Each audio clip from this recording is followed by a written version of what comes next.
South Carolina, 1953, traveling south. So he got out of his 1950 black Buick. He was vulnerable and strong, with an incredible voice. A kind of presence, I guess, that the Getzian sort of white man feared. Anyhow, he walked up face to face with the dude and said, "Fill her up and wipe the windshield, please." He'd spoken first. I guess the moment was this, that the dude was ready to strike down the threat before the strong, gentle presence of my father fully resonated in the air. Daddy was in the Navy back then. Navy blue uniform, brown-black skin, deep-set brown-black eyes, and those incredible teeth, the white sun. So the dude cut off my father's direct request with, "What'd you say, sunshine?" Usually my father would have attempted a dialogue around this. I'd seen him do it before with black and white dudes. He'd have lit up a cigarette, become surprisingly articulate, the way macho men be when the air is charged. But this time, Daddy's breath turned into a tornado. I couldn't tell which way the breath was going. The white dude kept saying, "Nigga, nigga, nigga, nigga, nigga," and I closed my eyes. I don't know what happened. It was very fast. It was private. I don't know what kind of deal they made. Mother and them kept still. When I looked up, the dude was getting up off the ground, got us our gas, but didn't do the windshield. Daddy said, "Yes, sir." It was about a mile down the road before he lit a cigarette. Nobody ever quite told that story the way it happened, except one time Daddy told me. He said, "I took that joker in a hammerlock and I said, 'Look a here, sucker.' My papa took San Juan Hill with Teddy Roosevelt. And if it wasn't for that, you wouldn't have your little Manifest Destiny gas station on the side of this little dusty South Carolina road." And I dropped his ass to the ground. Got back in the car. After he gave me my gas, I said, "Yes, sir." Later that night, I do remember, dead in the night. Everybody else was asleep. Daddy smoked a lot. I lit his cigarettes, and we saw an amazing forest fire.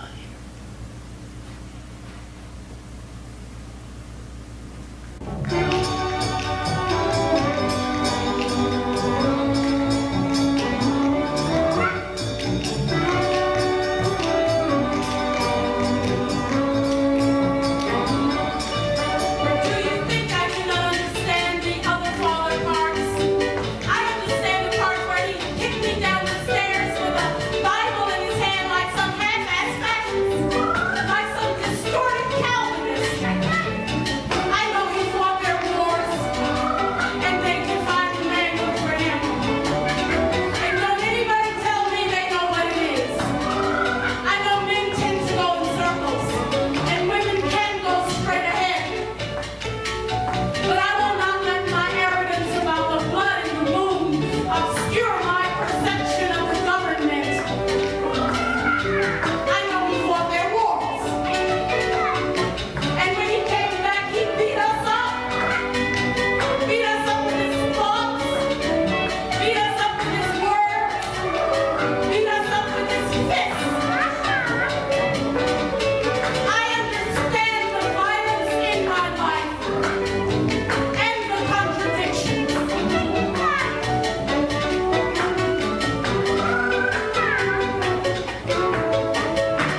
grandmother.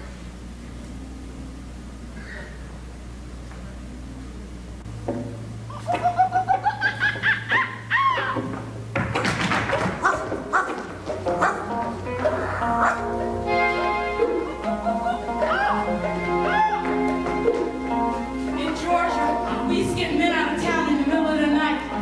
My grandmother would fry chicken. Cooking in my family is ginger.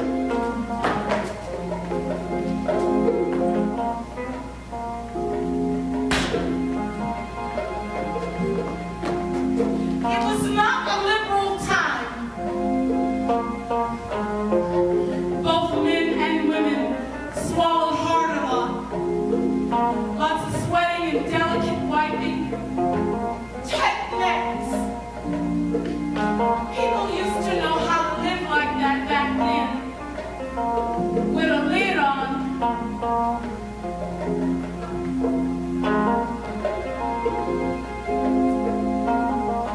I decided not to talk at all. Unless I had the floor, so to speak. I'd go to a secret garden like people have.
Heart beating, chest pains, heavy breath, just like my father.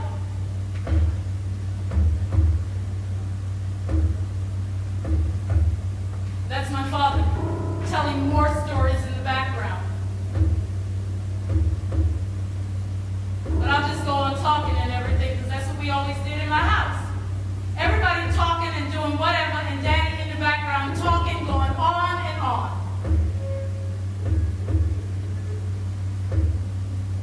If he could have obsessed out loud in public like me, who knows? I remember his chest when he walked into a